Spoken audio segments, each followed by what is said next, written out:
April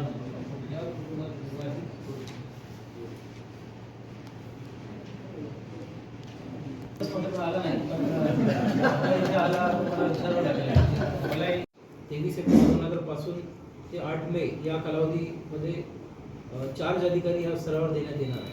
already जे charge अधिकारी आहेत म्हणजे तहसीलदार आणि नायब तहसीलदार आहेत महापालिका क्षेत्रामध्ये आपण महापालिकेची सुद्धा यंत्रणा यामध्ये चार्ज अधिकारी म्हणून दिलेली आहे. तर त्यांचं आपण प्रशिक्षण ऑलरेडी घेतलेलं आहे. आता प्रगणक व पर्यवेक्षक यांचं जे प्रशिक्षण आहे ते 23 एप्रिल ते 8 मे या कालावधीमध्ये घेणार आहोत. जे नागरिक तंत्रज्ञान वापरू शकत नाहीत किंवा ज्येष्ठ नागरिक आहेत त्यांच्याकडे मोबाईल नाही अथवा ज्यांनी स्वगणना केलेली नाही, जसं मी आपल्याला सांगितलं की पहिला टप्पा आपल्याला स्वगणनेचा करायचा जो की 1 मे to 15 मे राहणार आहे. पण आपल्याला माहीत आहे की काही लोक ते करू शकणार नाहीत किंवा काही जणांना अडचणी जातील, तर ते याच्यामधून सुटून जाऊ नये म्हणून एक फुलप्रूफ मेकॅनिझम म्हणून आपण जे प्रशिक्षित आपले प्रगणक आहेत जे इन्युमरेटर्स आहेत त्यांच्या माध्यमातून दिनांक 16 मे 2026 ते 14 जून 2026 या कालावधीमध्ये प्रत्यक्ष घरभेटी आपण करणार आहोत. आणि या घरभेटीमध्ये जे ऑलरेडी दोन्ही पद्धतीने ज्यांनी सेल्फ इन्युमरेशन केलेलं आहे आणि ज्यांनी केलेलं नाही अशा सर्वांच्या घरी आपले इन्युमरेटर त्या ठिकाणी भेट देतील आणि ते सुद्धा माहिती ते व्हेरीफाय करतील.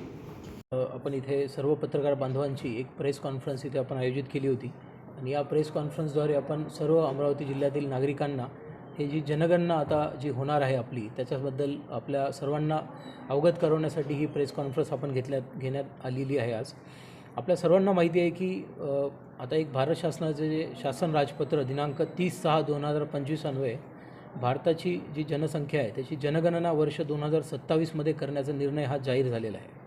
भारताची जनगणना ही एक व्यापक प्रशासकीय प्रक्रिया आहे आणि ज्याला अतिशय मोठा एक परंपरा या प्रक्रियेला लाभलेली आहे.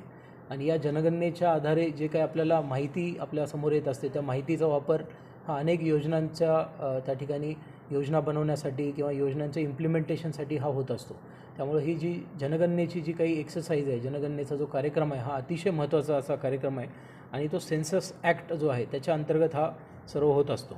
आता पहिल्यांदा सांगायला आनंद होतो की ही जी जनगणना आहे ती पहिल्यांदा डिजिटल अशी जनगणना होणार आहे आणि याच्यामध्ये एक सेल्फ इन्युमरेशन म्हणजे स्वगणनेचा सुद्धा आपण पर्याय हा पहिल्यांदा हा जनगणना संचालनालयाने आपल्याला उपलब्ध करून दिलेला आहे. तर या कालावधीमध्ये 1 मे ते 15 मे या कालावधीमध्ये आपण स्वगणना ही त्या ठिकाणी सुरू करणार आहे.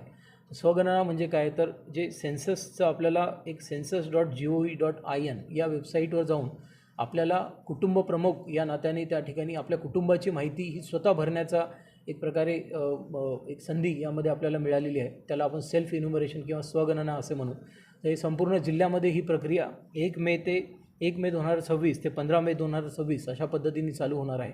तर यामध्ये मी सर्व नागरिकांना आवाहन करतो की आपण आपला जो मोबाईल नंबर आहे त्याच्याने लॉग इन करावं व एका कुटुंबासाठी एकच मोबाईल नंबर वापरून आपली सर्व माहिती ही त्या स्वगणनेमध्ये आपण सेल्फ इन्युमरेशनमध्ये 1 मे ते 15 मेच्या दरम्यान द्यावी. हे जेव्हा आपण सगळी माहिती तुम्ही त्या ठिकाणी द्याल त्याच्यानंतर तुम्हाला एक 11 अंकी एक ID जनरेट होणार आहे. त्याला आपण SEID म्हणजेच सेल्फ इन्युमरेशन ID असं म्हणू, जो की ID तुमची एक प्रकारे त्या कुटुंबाची ओळख ही राहणार आहे. याबरोबरच एक नंतरचा जो टप्पा आहे त्यामध्ये आमचे जे प्रगणक आहेत जे आम्ही एक जवळपास 600 लोकसंख्येच्या मागे एक प्रगणक आम्ही नेमलेला आहे ते 16 मे ते 14 जून या कालावधीमध्ये घरोघरी आपल्या भेट देतील. जेव्हा प्रगणक आपल्याला घरोघरी भेट देतील तेव्हा तुम्हाला जो SEID तुमचा जनरेट झाला आहे तो त्या प्रगणकांना द्यायचा आहे. त्याच्या आधारे ते माहिती पुन्हा व्हेरीफाय करणार आहेत आणि अशा पद्धतीने हे सेन्ससमध्ये तुमचं जो माहिती आहे ती येणार आहे.